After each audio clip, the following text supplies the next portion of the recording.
లేదు, మతం లేదు, భయం అసలే లేదు. ధైర్యం తప్ప ఏమీ తెలియని కళ్ళల్లో మొదటిసారి భయం పొరలు కమ్ముకున్నాయి.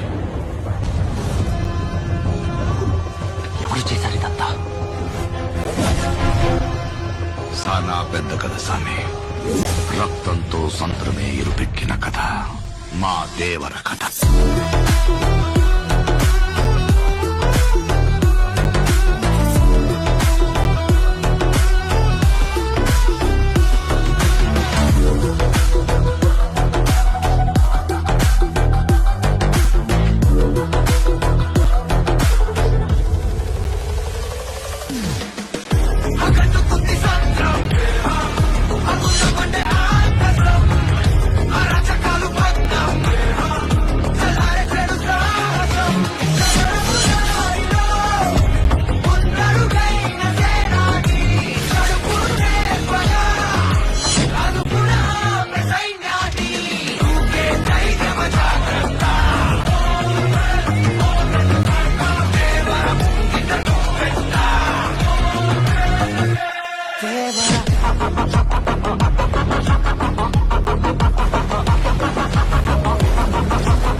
నలుగుకు నలుగుకు నలుగుకు రావయ్య నలుగుకు నలుగుకు నలుగుకు నలుగుకు నలుగుకు నలుగుకు రావయ్య నలుగుకు నలుగుకు నలుగుకు